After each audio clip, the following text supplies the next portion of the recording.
Hey everyone, this is Lisa from Life in Layouts, and today I am starting a new series. I'm super excited about this series because I have so many photos to scrapbook.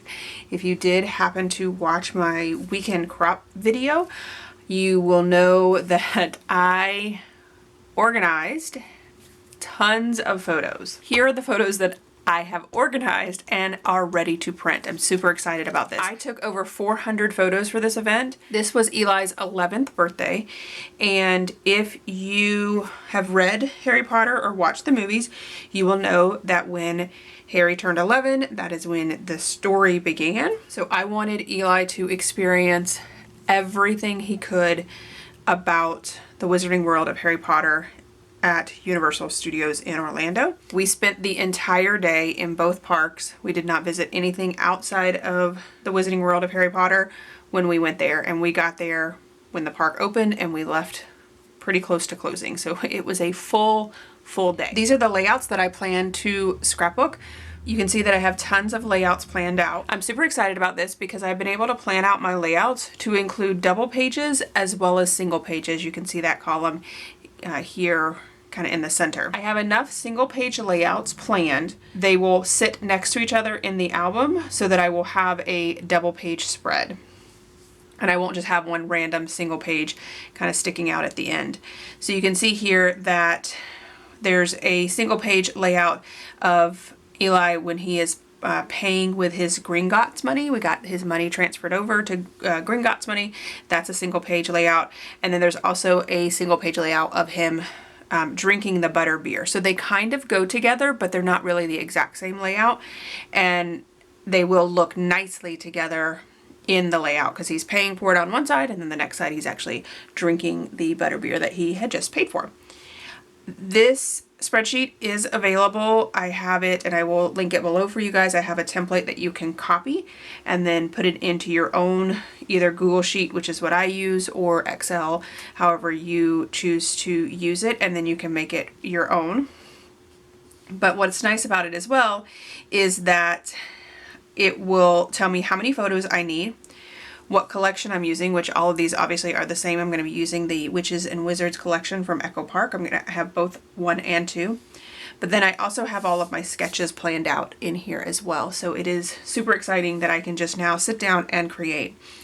This series will probably not be something that I just knock out, because I have done that in the past, like with my snow collection and a couple other collections that I've done. I just completely knocked them out and wanted to get them done. That was a totally different experience for me because the people in those photos were no longer in my life. So I just sat down and cranked them out with no real intentions of like preserving those memories. I just wanted them documented, and I wanted them to no longer be in my scrapbook room. Whereas this is a completely different story. Obviously Eli is still in my life, and I want to preserve all of these memories. I don't think I even journaled a lot in those layouts that I did before. If I did, it was just very basic things, and I do plan to journal a little bit more with this particular series that I am doing. So I have these photos printed out, and I have kind of grouped them together, but there are some that, because I printed them multiple photos to an image, that I need to cut them out and figure out which layouts they go with. Like this particular set of photos is Eli with his wand, like actually using it. There's some areas in the Wizarding World of Harry Potter that you can like use your wand and magical things happen. It's really cool. So that's a couple of these photos, like he's using this here and it makes the bird like move around. And then here he has the wand and it's like making the water fountain go. So there's a couple of photos in here. I have printed them down to the size that they are going to work for in the particular sketch that I'm using. When I pull this out to work on it, I realized I had a ton of paper. See how much paper I have. It's crazy. I purchased both Witches and Wizards and Witches and Wizards 2. I actually have 2 of these like sheets here that tell you what's in the package. So I probably purchased 2 of those. I have sticker sheets. I only have 1 sticker sheet in the Witches and Wizards, and then I have 3 sticker sheets in the Witches and Wizards 2.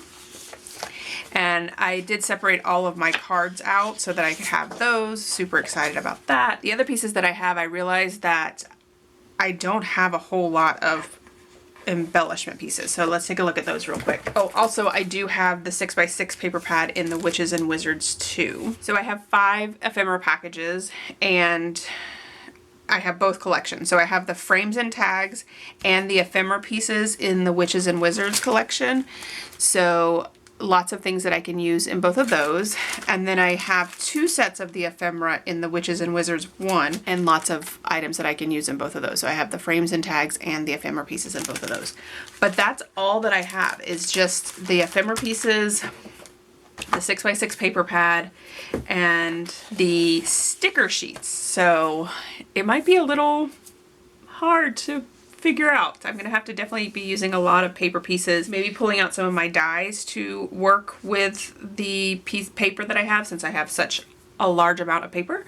But I am super excited to get started on this series. All right, so this is just the introduction video. I will go ahead and post my first layout in a separate video, but I just wanted to kind of give you guys an idea of where I was going, my thoughts on it, what I have to work with, how I have all my photos printed already. If you have any questions, feel free to comment them below. I would love to hear any ideas that you guys might have in regards to kind of making some of my embellishments stretch or using up some of this paper in my layout since I have a ton of it and I would like to definitely get some of that paper used up. All right, guys, if you are excited about this series, if you wouldn't mind giving me a thumbs up, I would really appreciate it. If you haven't done so already and you want to see more double page layout inspiration, make sure you hit that subscribe button. Thanks everyone for watching, and I hope that you have a scrappy day.